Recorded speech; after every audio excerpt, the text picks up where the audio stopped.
Welcome to the Dennis Report. I'm Dennis Atchison. Municipal government struggles with engagement from the community.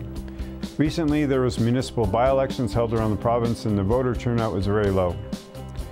How do we engage citizens again into the process of how to be part of building the community?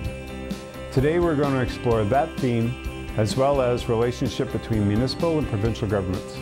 And what is the cusp of the next way of organizing ourselves so that we're all happy with where we live and we all have a say in how our communities are built?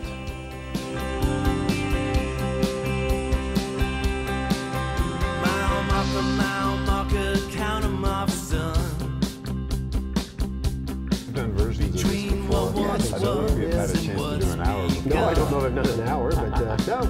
Today's guest is Michael Bryan, City Council person in Fredericton. 14 years doing community service that way, and he comes to us with a legacy of stories, experience, and knowledge. Thanks for coming on the show, Mike. Thanks, Dennis. Looking forward to our conversation. Yeah, it'll be fun. Just before we came on camera, I was teasing you about your hair color change because they're 14 years on the job. Yes. And your hair must have been darker at the beginning. It was jet black, jet black and thicker. Yeah. And it slowly transitioned until about 4 years ago when it decided to go gray. I kid my friends that I dye it gray now. Yeah. That's fun. Yeah. One of the key themes to building community in municipal politics, which would be the dominant theme for today's chat, is participation from people. Like, how do we get more people involved to actually go out and vote? Because recently all the by-elections happened around the province for where there are vacancies at municipal council level. And the one that happened in Fredericton, the turnout was 23–24%. Do you have thoughts? I mean, 14 years of experience doing this. How do we get people juiced again about participating? It's very difficult. You know, and Fredericton's run on a ward system. There's 12 wards, and you have to live in the ward to run there. And the highest ward, traditionally for turnouts, is often the one that I live in, and it gets in, say, mid-40s. 4%. And I attribute that because there's a large elementary school there and a large junior high. Okay. And I think the parents are a little more engaged in the community through education and safety of children walking to school and all those type of things. So that's what I attribute that to. Okay. So if there's not a major school in your area and the younger generation where you have children in school, they may be just not as engaged. How do we do it? You know, if there's not a mayor's election, you know, a robust mayor's election in the city, the voter turnout probably on average is going to be in the high 30s. Wow. People under 30 don't vote. Yeah. Right. I've been told that when you're campaigning, you know, don't spend a lot of time on that because the return isn't there. That's a jaded look at it, but it's factual. Yeah. People in apartment buildings. Really? Typically don't vote. And the argument of that is because they don't have a piece of property. They're paying property taxes through their rent, but they don't have the same association to land ownership and engagement in the city.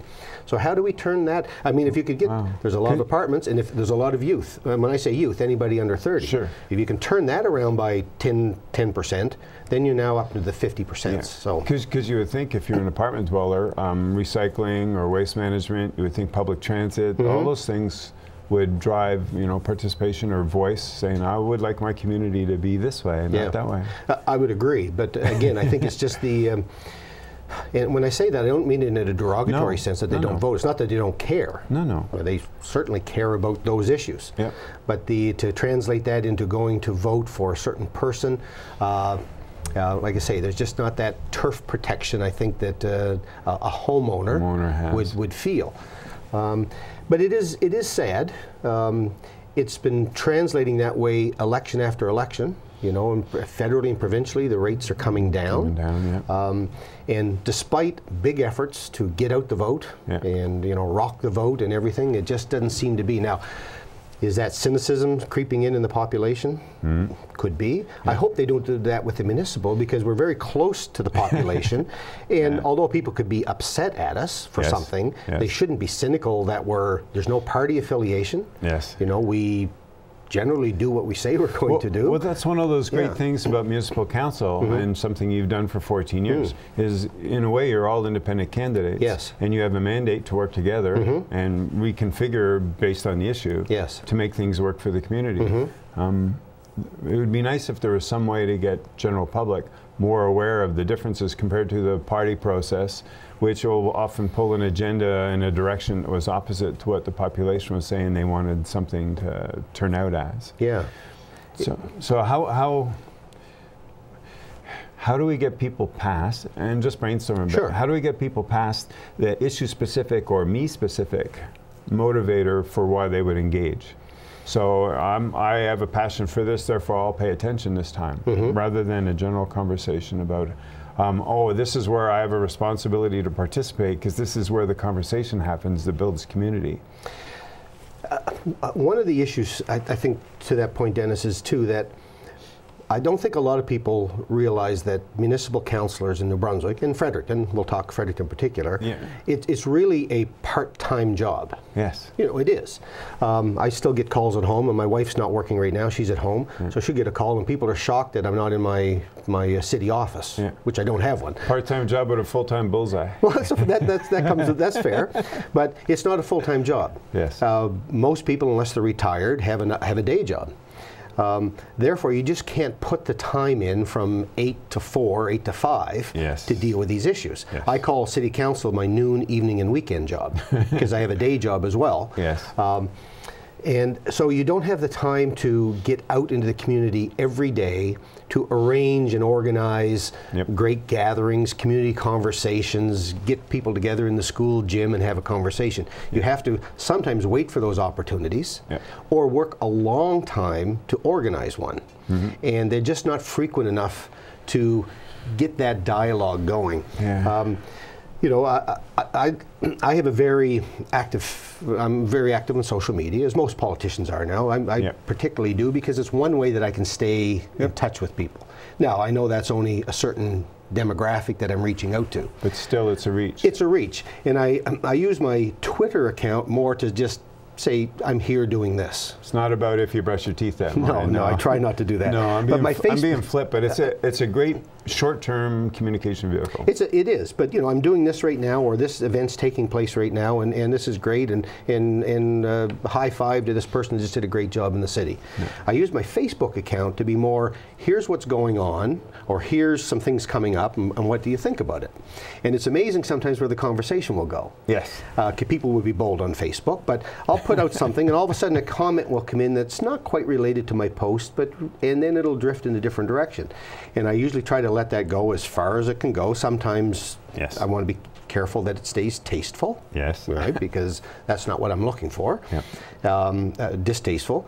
And then I'll enter a comment as the conversation goes on. I say, well, okay, I see where this is going, but did you realize this? Yes. Did you realize that we made this decision because of this year's worth of research that we did?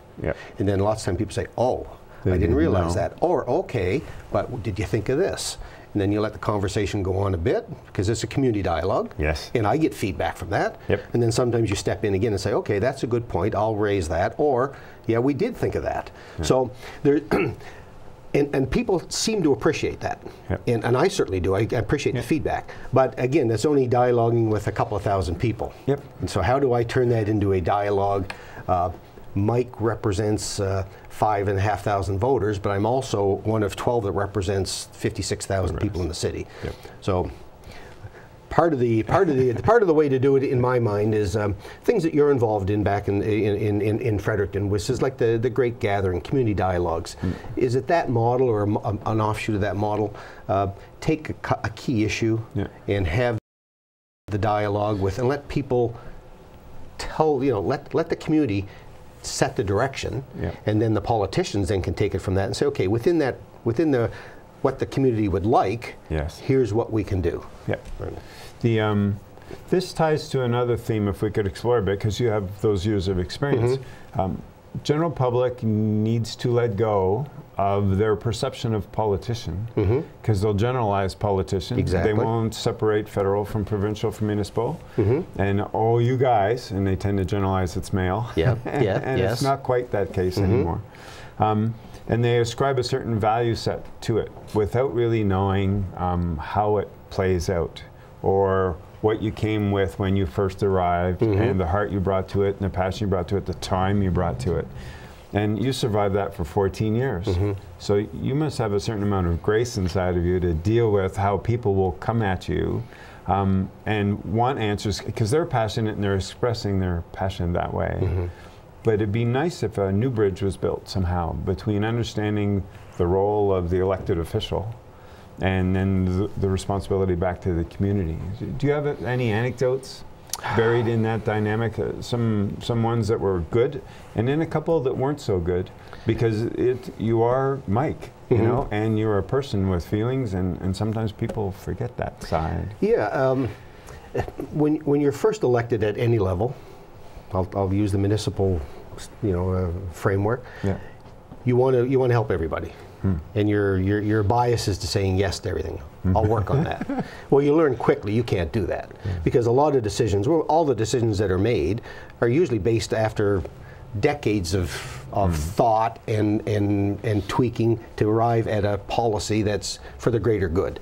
So you get in and you say, well, that doesn't make any sense, I'm going to change that. And you quickly get educated that there's years of history in this for all these reasons. We had to put this bylaw in place or this policy.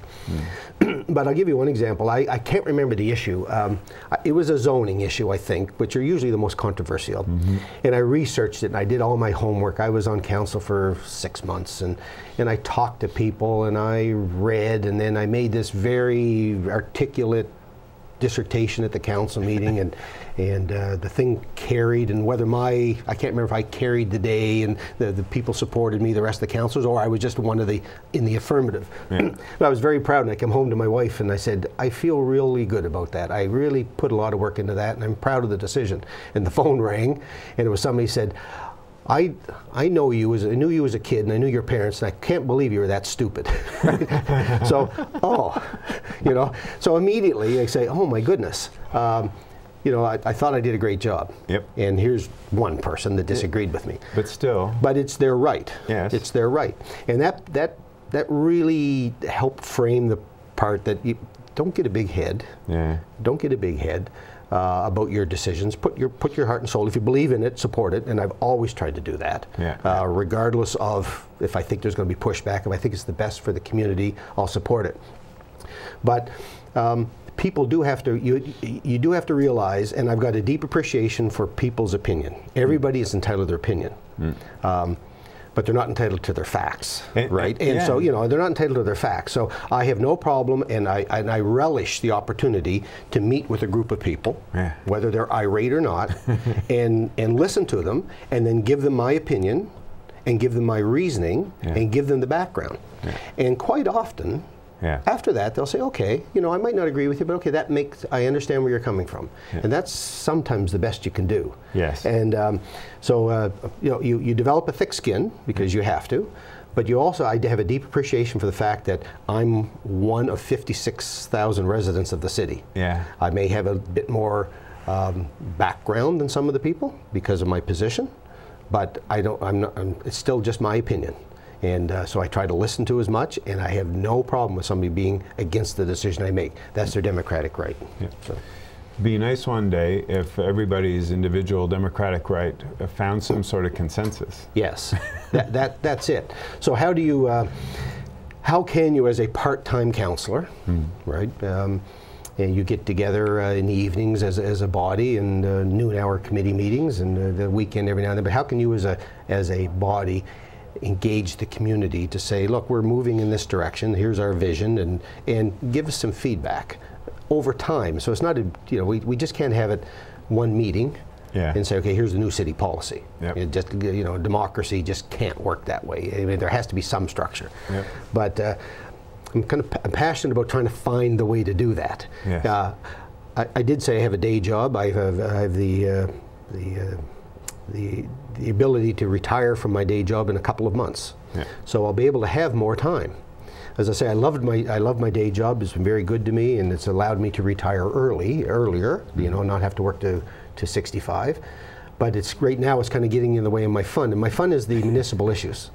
And the better of the city and growing the city in a positive way that reflects what the community wants. But I'll have more time to put into that. So I'm very excited about the opportunity now to be able to say during the day, not every day, but during the day, get closer to these community issues and solutions. Can you give us an inside peek what it's like being a council person working with mayor and the other councillors and staff? Because a lot of work would go on in meetings and in boardrooms and in media will cover what happens out of a council session. Yeah. So it's very cooperative from what I understand. There's a lot of back and forth. There's a lot of taking a pause for thought. And then there's at some point it has to become an action, and then you just roll with how it rolls out in the community. Yeah. But it'd be nice to see behind the scenes a bit what it's like at council, not the council meetings we see on television or through media, but working together as a team or finding where the solutions are and the gaps. Yeah. Well, again, there's 12 councillors and a mayor, and we're 13 distinct individuals and distinct personalities. And sometimes you look around and everybody's approaching something a bit different. You say, well, how will we ever come up with a decision? But the fact is, that's how good decisions are made. It also becomes a model for the larger conversation. It does. It's diversity, and we haven't got enough female representation. We only have two women councillors, and I'd like to see that change, you know. But the fact is, there's 13 people. The mayor doesn't vote unless there's a tie, but the mayor is the leader and inspirational and has a finger on the pulse of the community more than, say, a councillor, and can advise on, you know, gut feel and this type of stuff. And that's part of the role the mayor plays. But we will, staff will pick up. You know, we have standing committees, 5 standing committees. I chair the development committee right now, which has development, zoning issues, tourism, those type of issues. So we have very robust committee meetings, and the public can make presentations to that, or councillors can bring an issue forward and we debate it. And usually we'll bring it through and we'll turn it back to staff again. We'll say, okay, we've had a good discussion. Staff, will you take our conversation and the minutes or the direction we've given you and come back to us with a cohesive report looking at all the issues, the bylaw implications, the fiscal implications, the cultural implications. And there's no rush for that. We want that to be done right. And they'll often then come back, and the committee will debate it again and say, okay, thanks. That frames it in a little different way. You know, we're starting to build some a nucleus. And okay, if this seems to make sense, let's forward this to council as an entity, take it from our committee. And we'll present it to council as a recommendation from one of the committees. We've vetted this and manipulated it. And then it goes to council in our, we call it the council and committee. They're formal, but they're informal. We're not where we make a vote. And we'll debate things again, and sometimes send it back to staff, or say, okay, we can't go there. It's just this isn't in our vision for the city, or it's not in our mandate, or not within our budget. And eventually things will work their way through, whether it's a potential bylaw change or a new project we want to undertake or a new cultural initiative we want to undertake. And then eventually it goes to council, the formal council, the suit and tie, where we make a vote. And that's lots of times, if you're not engaged in the community, and if we haven't communicated to the public that we've been talking about this for a year, people will see us take a vote and they say, well, where did that come from? You know, or did you just get together that night and come up with this? Because I've had that conversation many times. That feedback come back. You know, what did you do that for? I don't agree with that. I said, well, did you know we've been working on this for 18 months now? We've had committee meetings. It's been reported in the local newspaper and by the media. I've put it on Facebook. I've talked about it when I've had opportunities. So there's been a lot of thought process goes into it. And in there, you know, individual councillors with their wants and needs or their personal passions will interject in that process and try to influence it into their passion or want, which is fair. That's what you're elected for. But the collective group comes together and takes all of it in and moves the target left or right or a little off the bullseye, and eventually the bullseye is what the consensus of the group is. So. And well, to interrupt for just a sec, recently had to deal with something like that on a specific issue, which is religious impact and the opening of municipal meetings. Exactly. You know, Tradition. We've always said a Christian prayer. Yeah. That was from generations ago. That was the routine. Well, the Supreme Court of Canada made that decision for us. That is the separation of church and state. It has to be absolute. Yep. And by embracing one doctrine or one type of prayer, you, even if it's just not intentional, you're excluding somebody else. Yep. So when you're together as a formal council in a decision-making body, you must remain neutral. That doesn't mean an individual councillor or mayor cannot be a religious person, yep, or attend religious services or preach on the steps of City Hall if they wish. Yep. But as a body, you stay neutral. Yeah. But when that decision was made by the Supreme Court, unanimously, which can't be challenged, yep, okay, that we have to change. That's yep, fair. But of course, it's tradition, it's history, and that's hard. Some people on council may not have agreed with that because of their religious beliefs, mm-hmm, or their passions. Mm-hmm. That's fair. They're individuals. Some people didn't agree with getting rid of it just because it was what we do, right? And change is difficult, but at any level. But that so gets into, yeah, in some ways, how other parts of the province perceive Fredericton. Yes. That they all say it's stuck, yeah, and they don't. But it's got this long-standing tradition that wants to withhold, yes, through all these transitions. Mm-hmm. And earlier, when you spoke to how we need more women on council, mm-hmm, first place I go to is and maybe some youth and maybe some other cultures. Mm-hmm. It'd be a fascinating dynamic, yes, in council chambers if there was that mix. Mm-hmm. Although typically people will go into a mathematical representational formula of it, and yeah, my preference would be talent. Someone that's really got a passion, yeah, for it and a vision for it. That, mm-hmm, would be fun. It, mm-hmm, doesn't matter the rest. Yeah. But that's the cusp of one of those changes that we're on, whether it's Little Fredericton or whether it's St. John or Moncton, mm-hmm, or Bathurst. If we're welcoming more people to the community, and how do we provide the leadership necessary, especially at municipal elected level, mm-hmm, that makes them feel included through symbolic gestures like that, and sure, then have a comfort zone for the long-standing traditions. Mm-hmm. It's a fascinating moment in time where it's obvious some stuff's going to melt away, and we've got to figure out what fills the new. Yeah, it's a dynamic time, just like you say. Things are changing, and things are going to continue to change. I think the pace of change is going to even accelerate. Mm-hmm. Driven by internet, social media, people are more in tune of what's going on around the province, the country, the world, and why do we do it this way? Well, here's a fun one. In the next 10 years, if there's enough climate change and severe weather, mm-hmm, there's going to be more people moving here. Mm-hmm. So what if Fredericton's population 10 years from now is 75,000? Yeah. How do we integrate? How do we plan for it? We're back to the a bit of the religious debate. So we made a decision. We chose what we called a moment of reflection.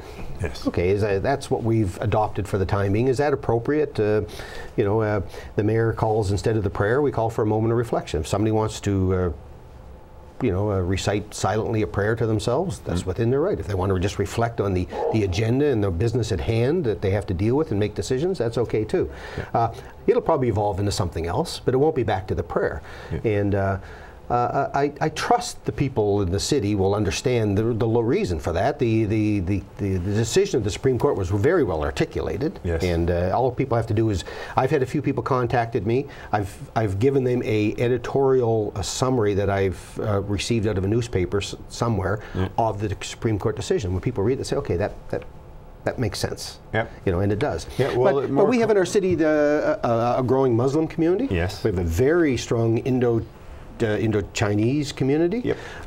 We're engaged with those groups. I'm very friends with a lot within the Muslim community. They do a lot of community outreach and raising money for the shelters and food banks.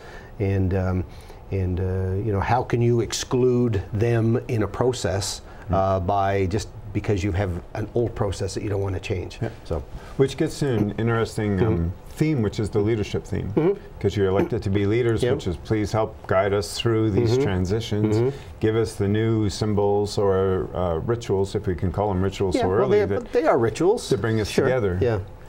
And they are. So, and we've been trying in recent years to change the narrative, mm-hmm, and because of the we haven't lifted the level of engagement yet. You know, are we at fault for that? Well, that goes back to people paying more attention, even though they're inundated with 1,000 messages. But this is about home and how you build community. That's right. So we're trying to erase that narrative. We've taken our budget process. I was finance chair for 3 years, up to 3 years ago, and we had our first open budget process, open to the public. Well, that first year, one person came. One person came to 3 or 4 of the meetings, and they said, well, that's pretty boring, and they stopped coming. Well, then eventually we took it to, well, let's go to the community beforehand. Here's the challenges we have as a community. Here's a vision where we'd like to go. What do you think? And we had many of those forums across the city. Well, that took it from one person to 10, 20, but we're still only up to 40 or 50 people in total attending those. So how do we, and then of course you could comment online, so maybe we have 100 interactions, but that's not enough yet to be able to say, let's go that way, because that's representative of the community. Yeah, and do you find that there might be a, I don't know what to call the effect, but a rub-off effect, because there's a cynicism, especially when it comes to budgets and governments, from the provincial dialogue process, which is anything but a true dialogue. It's they'll do the tour, they'll sit and listen, the unions show up and they control the microphones. The process is broken, but it's not changed yet to find a new dynamic. And then here's now the municipal level trying to break that dynamic. But the public might be still thinking, oh, governments, budgets, why would I waste my time? Even though it's what you spoke with too at the beginning was the fact that someone would participate in a municipal election because they're a homeowner. So it's close to them. And a budget would be very close to them, and still we can't get them to awaken, to come be part of the process, because your input will be integrated into the final outcome of what's there, rather than, oh, you just give me a chance to talk and you're going to go do what you want to do. Like, how do we get past that? Because that's huge, because once we get past that, really good things are going to happen. It is huge, and we're getting there. We're getting there incrementally each year. You can see a bit more engagement. And I think people still think they're going to go to a, you know, a 2.5-hour forum, and then all of a sudden what they want is going to happen in 6 months' time. You know? But what we are hearing, because we're going out in the public more, even more so, you know, during the budget process, is the people's love of their community. They want more local food security. That's been massive in our, you know, even though. Isn't it interesting it didn't fly through the legislature, though? There you go. There you go. But they didn't have maybe the same debates we had, but just about every forum we have of any kind, local food security, community gardens is right near the top. But you know, they want a green, safe, secure community, and they want us to be fiscally responsible. And every time we meet and that's getting ratcheted up more. So we hear it more and more. We knew that, but now that you hear it, but how can we turn that into 40 people telling us that, and maybe 60 online, to 2,000 people telling us that in a community conversation? Because council does want to reflect what the community wants. That's our job. And if we don't, you know, we've failed. But if the community doesn't engage with us, then you're leaving it to the 13 of us and staff to interpolate what people, the brief conversations we've had. So that's where we want to go. And we need some. We need some bold leadership on council, and it's there. We're moving there. We need the engaged staff who now, the staff of the city are in lockstep with the council on this. You know, let's be honest, the bureaucracy can protect their turf as well. And this is not a criticism of our staff. I think we have the best municipal staff in Eastern Canada in expertise and passion and commitment to making council look good, but they're there, and they want to lead this process too. But we have to get the community to step up a bit more. Because there's 3 parts to the conversation. And a lot of people may not appreciate the constrictions that staff often work under, because there's a pretty specific set of guidelines for what they can or can't do. I'd like to go back a little bit to what you were touching on. You talked about community gardens, green space, the kind of community people want to live in. The business community, do they get that too, or do they have a different agenda that they want to see for the city? And I'm generalizing a bit, but those themes never seem to intersect. Yeah, that's a good point, Dennis. I don't get the feeling that they intersect either, and I don't think it's not. I don't say that in a negative way. No, but there's a process that we could raise the bar on that, because the business sector, obviously, and they do very well in the community, in the city, and we want them to. Yes. I mean, they drive the economy. Yep. And they employ people and buy goods and services. So. But they're so focused, I think, on their bottom line and getting more business in town, and the city giving them more parking for customers, yes. you know, and all this stuff, that they don't, as a business entity, when they step outside as the business owner who's involved with the Chamber of Commerce or something else as an individual. But I think that's a good point. There's a way to raise that that intersection a little higher, so that we're all. Because if they have a happy constituency, right? They have people that want to live in the community and buy local. Yep. Right. There's a lot of we have a strong local business base. Yep. So people that feel more engaged in their community, buying local, feel like they're part of the community, I think will support the local businesses even more. Yeah. There's study after study that shows, you know, the bump in retail or commercial ventures when the community has that connection with itself. Exactly. But that's part of our learning curve. That's what the area we're beginning to enter into. I'll give you. Remember when we put we allowed Sunday shopping? There was a big debate 10 years ago. I lose track of time. Yeah. And that was a big shift for the community. Yep. A big shift, because it's something we've never done before. Yep. Right. Again, it's because we did it. We never did it before. That means it must have been right. Right?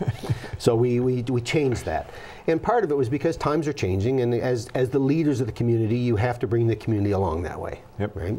Sometimes it's not that popular, but the other part was for business, because we have to have our businesses succeed, not at the cost of anything else, but if you don't have a successful business core, we don't have an economy. We can't pay for anything. Yes. So we finally brought it in. There was a local business on the north side of the river that was open on Sundays because they were a smaller business, produce and stuff. Yep. And they were very upset with the allowing Sunday shopping. And they lobbied hard for us not to pass Sunday shopping because they thought it would hurt their business. Yes. Because the big box stores now can be open and selling produce and meat and vegetables. But they're a local business.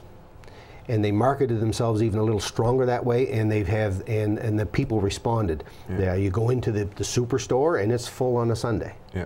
Okay, but the local business that was concerned is still full on a Sunday, because people still want to go to their local butcher and know them and know that they can see the piece of meat being cut there and talk to the person at the cash who's part owner of the store. Yeah. So it was a win-win on both parts. Right? So there was a concern, but the local part won out, and the people embraced it. So I was very happy to see that.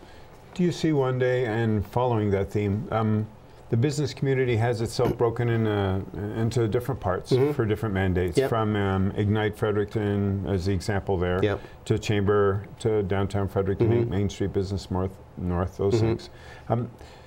So to create an integrated strategy in their part, their first obstacle is to build their relationship with themselves, rather than we have separate mandates and we respect each other's boundaries. Yes. Maybe one of the next breakthroughs comes from not seeing each other as competition, but seeing each other as part of that cultural element to the community. Yeah. And then working together to make it better for all of them, rather than that's my competitor. Yeah. Well, several years ago, those groups did come together. Like a restaurant association. Sure. That sort of thing. What they do now is, I forget the exact title, but every few months, those entities, Chamber, Downtown Fredericton, Business Fredericton North, and the Greater Fredericton Airport get together on joint meetings. And they strategize on joint marketing, joint development. So they did realize the fact they have to work together, and I think they created that themselves, which is even better. Yeah. So they do talk. They seem to work. They work well together. The Chamber is the larger voice, obviously, and it's the largest chamber in Eastern Canada. Yeah. Very dynamic, very large, very engaged. Yeah. And I've always had a few concerns that maybe there's some overstepping, or the one of the business improvement areas would guard their turf more than the others, perhaps. Yep. But I don't see it manifest itself really too bad. I know sometimes the business improvement areas are selling associate memberships for businesses outside their area. Well, that's the chamber's business, right? In my mind. But if it strengthens them, and if they all work cooperatively, and as long as they have a common vision, that's the core. We can have our separate mandate, but collectively, the vision is to grow the economy in the city of Fredericton in a sustainable way, to create employment and sustainability. And it's fascinating. One of the bridges that does exist, but hasn't been nurtured enough yet, is how quickly the business community will identify a social issue as their major obstacle to improving their business situation. Yes. Two quick examples. Chamber of Commerce 4 or 5 years ago identified one of their goals was to bring more doctors to the community. Which then interlocks or overlaps all of the different responsibilities from municipal to provincial. And in a conversation once with Doug Motti some years ago when he was executive director of Enterprise Fredericton, asking him, what's your biggest challenge to bringing business to our area? And he went, education. Because to encourage a business to move from another jurisdiction in the country, they found that there was a challenge with the educational levels for the employees and their children to move here. So he needed to step out of his typical business mandate to try to get into a larger conversation. So that networking, if you want to call it that, or collaboration would be key, and then municipal government becomes a leading role in how to do that. Which then ties to provincial government stuff. Yes. And there's a whole, we could take 2 weeks to talk about the relationship between municipal and provincial governments. And that would apply to any of the municipal governments dealing with that. So the transfer payments and municipal grants and the impact that has, can you wander into that space a bit? Yeah, when I began on council in 2001, the unconditional grant, which we receive here, the commercial taxes, if you're in a municipality, you pay provincial property tax, that comes to the city. If the businesses pay a commercial tax, and a big chunk of that goes to the province. The province is supposed to divvy that up and then send it back to the municipalities, most of it, as an unconditional grant to help you run your municipality. When I began at the 2001, their unconditional grant was about $8 million a year of our tax money that came back to us. We're down now to $1.7 million a year. It's going to disappear, and it's going to disappear. So we're preparing for that.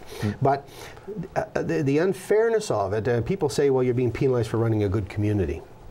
And we do run a good community. I mean, successive councils have put us in a good position, and the citizens have held us to account to do that. But per capita, we're getting about 6%, if the number correctly, of the commercial taxes that the province collects from our city. About 6% comes back to us. Okay. Whereas the city of Moncton, getting about 15% of their commercial tax back, and the city of St. John's getting about 23% back. Now, I might be off a bit by these numbers. So how can that be justified? And what formula could you ever come up with to calculate that? How'd you come up with that answer? So quick thought though, is the municipal grant a way for a provincial government, and I don't know, it's just a question, for them to do a redistribution of wealth so that the northern parts of the province would continue to show population decline and struggling with developing businesses up there to create some stability. Would that be part of it? Because there's always a challenge with how do you redistribute the wealth throughout a whole community, and then people just want an equitable system. Yeah, well, and that's what it's supposed to be. It's to give money back so municipalities can have they group municipalities into 3 or 4 pools by size, and so you can have equitable services. Okay, that's the intent. And that's fair. I mean, that happens federally with the have provinces. Their tax money going to the have-not provinces. So you know, I can't complain that way because New Brunswick is a recipient from the have provinces, right? And I guess, although even that's always I'm always uncomfortable with those phrases. It's a little uncomfortable, but so if you use that same analogy, the city of Fredericton as a have city is helping some of the have-not cities. But one of the reasons we're a have city, if you want to put it that way, is because of very good planning from 2 or 3 decades ago to put us in a envious fiscal situation where we, at one time, up to 6, 7 years ago, had a zero city debt. Yes. One of the, I doubt if there's a municipality in Canada could, but that put us in a position then when interest rates were low and there was federal stimulus money to use that and use some of our tax base growth that was coming to build some new facilities to help grow the city. But even so, we've identified our infrastructure deficit. So we've done, we were one of 2 cities in Canada, Calgary being the other one if I remember correctly, that about 2 years ago had actually gone through every piece of infrastructure we own, from a desktop computer to a ballpark to a building to water and sewer pipes, everything that we own, everything that we administer on behalf of the taxpayers, that your tax money goes to buy, fix, install, repair. And we said, okay, the proper amount of money that should have been reinvested in these, you know, in this stuff to keep it up to speed, you know, and protect the interest of the taxpayers, we're in deficit by this much. And now we know what the target is. And if we don't do anything, and it was about, if we didn't do anything within 20 years, that deficit was going to be just out of control, and the tax rate would have to skyrocket. And we couldn't afford it, and, you know, roads would start falling apart, and building, you know, we'd have to close buildings. That whole issue of infrastructure is a huge one. It's huge, but we made a strategic, and we did that and said, okay, now we're going to tackle that. And we're going to put a 20-year fiscal plan, and I brought that in when I was the finance chair, driven by our staff.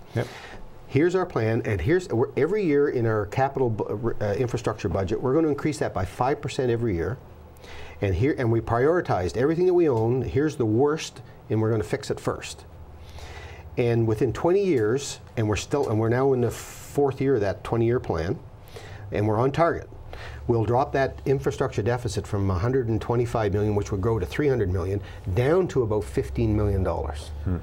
And we're dedicated to that. Try to make that a headline. Well, we've tried. It doesn't get a lot of traction because this is great. It's not sexy. Yes. Right? It's not sexy but because somebody wants a new aquatic center. But no, we're going to fix the sewer pipe. Yes. Right. But that's so huge. Or the federal minister comes to us and he said, "Look, I have some money available for something, and what's the main project? Well, we need you to put it into our sewer treatment plant." And you can see somebody's face going, "Oh. That's not a very good photo op." But wouldn't it be nice if it was? Because water, you look crucial. at any story around the world and it's always about water. It's crucial. So the federal government's put new regulations in for the amount of effluent you can put into your rivers. And we're there now. We're there now because we've invested in it. There's other municipalities, major municipalities in New Brunswick that are not there. They're stuck. And they're $50 to $100 million not able to do this. And we've done it because we've strategized on it, and we've diverted some available federal money that's available into this. We still have another step to go. But we will, on behalf of the residents, tackle our infrastructure deficit, and I think we'll probably, when we hit that, and we will, I won't be around at that time, maybe I will, and we'll be able to say, look, this is something that we did for our children so that they can afford to live in this city, and our infrastructure will be world-class to attract more businesses and residents who want to live here. Meanwhile, your tax dollars that you've spent over the last 20 years have done this in a responsible way, and we're able to do it without raising the tax rate because of efficiencies that we keep driving in the city. So, but I say all this because we do all this work, and on behalf, you know, as a councillor, I'm very proud and honored to be part of this process. But at the same time, for all the good work we do and the extra investment we put in, the unconditional grant keeps getting pared back. So the natural reaction is, okay, we're being penalized for being visionary and so well in shape, so it's such a good shape. But the other part is, well, that's not fair either, because there are cities that aren't in shape. And shame on them for not being in the same situation we are. They could have done it as well, maybe. And they get caught with some surprises, maybe. But the theme that you just spoke to has been dominant in the media the past couple of weeks around seniors and the changes to the funding and support mechanisms for seniors. Because why should we be penalized for being prudent and long-term thinking? Yeah. What I really liked buried in what you said was the theme of the long-term strategizing. Because there's so much short-term strategizing. One of the main criticisms at the provincial level would be you can't fix systemic problems with 4-year thinking. You just can't. Nope. And you've just given us an example of something much longer, and it came from a different place inside your bones. It came from my grandchildren and my grandchildren's grandchildren are going to have this infrastructure in place that's integrated in. For you, it's integrated into the political process. It is, and I'm going to give credit. First of all, it was staff that identified this, right? The staff said, "Look, the way we're going, we're in great shape, but we did borrow some money to help grow the economy, and we're paying that. We can handle that no problem within our mortgage, and not have to raise the tax level to still do it. But it means that some of the money we're putting into deficit repayment, which is very budgetable, if that's a word, means that we're not going to have money if we're not smart to invest in this infrastructure deficit. So we will get caught too. And so they approached me as the finance chair. We worked through this, and it was an educational process. It's not that anybody in council was against it. No. But it took a good year of meetings with my teammates as a council, and the staff giving the guidance to say, look, we have to buy into this because it's the right thing to do. And short-term thinking, okay, that means, dear, you know, everybody wants to build another playground or wants to add another ice surface or fix the pools. And that just means that we have to plan that. In our fiscal framework, we can say, we can afford another aquatic center for the city because there's a growing need for that, and it's a good thing to do, and it helps us economically as well to attract people and people. But we can afford that in year 5. We can't afford it now, but we will plan for it. Financially, we can plan for it so that when year 5 comes, we have the capital built up for it. We have some of the operational costs already ingrained, and we can move forward with it. So it was visionary for the city. It was visionary for the country, and really. I don't think the municipality gets enough credit for doing that. Not me as a councillor, but the team. The team, and the residents. When we during the budget process, it's the first thing we put up on the screen every year about here's our plan, and here's how we're protecting your assets, and the people appreciate that. But the message I don't think has resonated that beyond the people that are coming out to it. They're close to it. Yeah, but that's such a dominant theme that you speak to because there's long-term work being done, attention to infrastructure, that we were watching it bite other communities, and now they're stuck with how are we going to address it. I still remember a CBC W5 sort of approach to Halifax, and the money was provided some 15 or 20 years ago, and it didn't go where it was supposed to go because of other pulls and pressures. And the reporter, dipping a jug into the Halifax Harbor and having a bunch of contents in it, and then going to visit past mayors to say, why wasn't this done? And they probably were trying their best in their time. But to get over that curve or to get through that moment where, no, we do have to make the long-term decision, and because now people, it'd be so much fun if we had T-shirts saying, we take care of our, Well, we come up with a theme there one time, and we use it quite a bit, Fredericton by design. Okay. We use that quite a bit.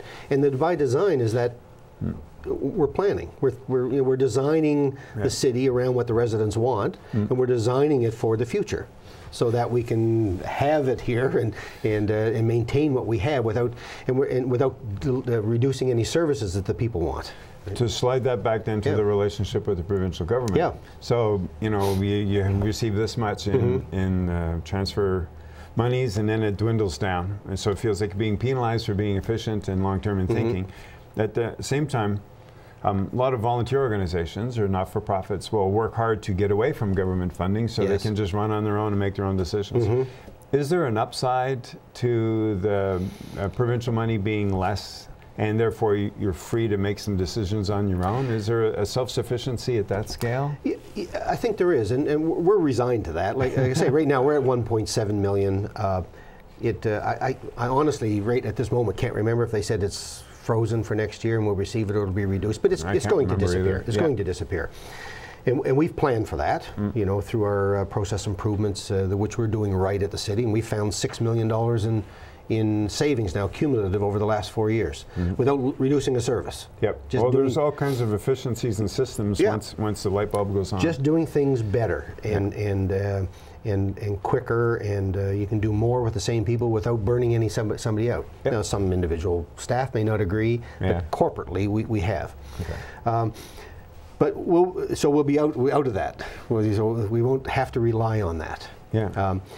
But the part of the big thing is, though, is a municipality is really just a creature of the province. We don't exist constitutionally. Okay. In the Constitution of Canada, there's no such thing as a municipality. Okay. There's the federal government, and there's provinces. And the province makes a law or passes a Municipalities Act to allow municipalities to exist. Okay. And within that, here's what you can do. And it's basically, I mean, there's more, but it's basically to provide fire and police and fix your roads and streets. Is kind of what, you know, in a nutshell. Yeah. Put some zoning bylaws in place, but that's really what the overarching mandate of a municipality. Anything else you do beyond that is really on your own dime. Okay. It's not, you know, you have the ability to make bylaws and provide services, but the only really mandated things are those. But with the restraints of the Municipality Act and what things we can't do, then you are relying on the province. You know, we have to go to them and say, can we do this? Can we do that? So there's a parent-child relationship there we'll never get out of, and the province will never give that up completely because, well, maybe they should. But well, sometimes I wonder if that Equal Opportunities Act, which hangs. So in 1966, a major change in the process for how the province is being built occurs. But it's 2015. Yeah. And there's a lot of things that don't resonate anymore with that structure. Mainly thinking social responsibilities, social issues are housed now in the legislature instead of in the community which they struggle. So maybe even that's an emerging new model that needs to find a way to be created so that municipalities have more room to run and go do their thing, especially if you're off, there's no funding coming for it. So just go and do it and be self-driven. Exactly, and you know, the equal opportunity was the right thing for the province at the time. At that time. At the time, it was absolutely, because there was inequities everywhere in the. Yes. So it was, you know, to centralize the key things so we can deliver common service. But it's time for a change. Yes. The province is working on the Municipalities Act because they've been lobbied hard by the cities that we have to make some change. One little minor thing, related but minor, unsightly premises. People are proud of their community, and they want the community to look nice. Yes. And people are quite accepting that maybe the neighbor down the street isn't exactly like them, or they don't keep their property exactly the same. Yeah. But when somebody really just flaunts that and parks the old rusty car in your driveway and lets the weeds get up within an inch of what could be deemed unacceptable. Well, I want to put my vegetable garden in the front yard. There you go. There you go. But we can't do anything about it. We can go in and have our bylaw people go in and knock on the door and harass the person and try to talk to their common sense. And but there's some things you can't do. Okay. But there's a lot of things that all we can do is say, please don't do that. Wow. Because we don't have the authority to take somebody to court or enact a bylaw that level that your level of unsightliness is beyond what the community decides as a standard. And you've got to stop that, and we can take you to court and force you or foreclose you or close you down. We can't do that. So, and people have a hard time understanding that, but the Municipalities Act does not allow us to do that. So what a fascinating dynamic then for the legislature. If you take that one example of an unsightly premises, imagine all the unsightly premises in New Brunswick and think that that's going to be a conversation in the legislature, it boggles your mind. Yeah, you know, it's and take take South End St. John. You know, there's a lot of issues there because of the situation. Yeah, they're working hard. And the community's working hard on it, and the business community's rallying too. But there's restrictions on what they can do within their mandate. We don't have the same issue in Fredericton. You know, we're pretty blessed. I acknowledge the fact we are with a capital city, universities.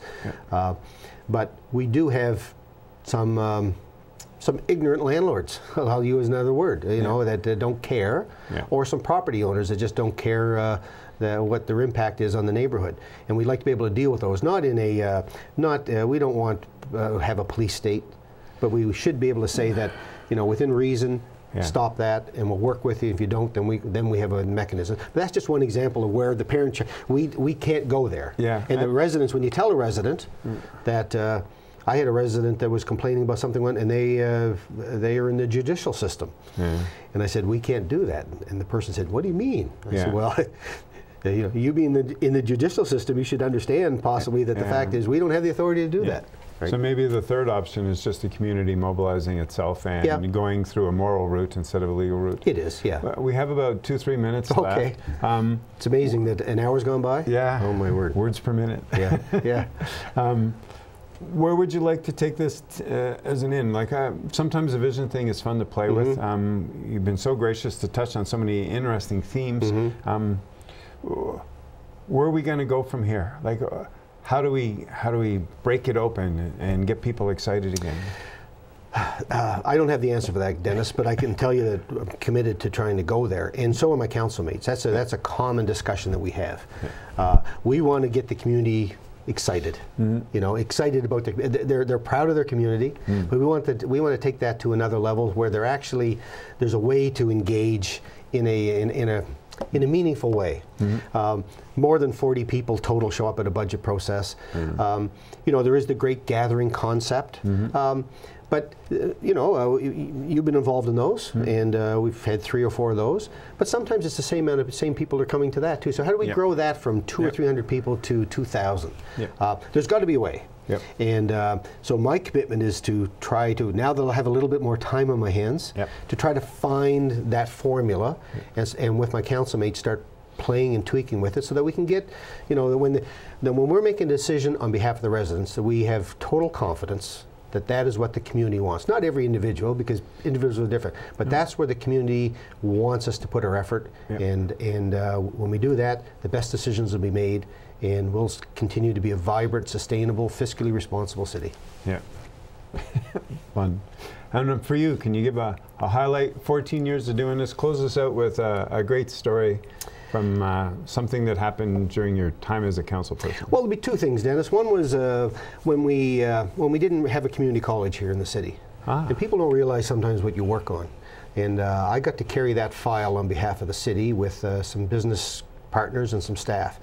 And we put a white paper together, presented to the province, met with every individual education minister as governments changed, and eventually, after about 4 years of hard work, got a commitment from the Sean Graham government at that time that if elected, and they did the announcement on the steps of City Hall, that within their mandate they would build a community college in the city of Fredericton. And they did, in the 4th year, but they did.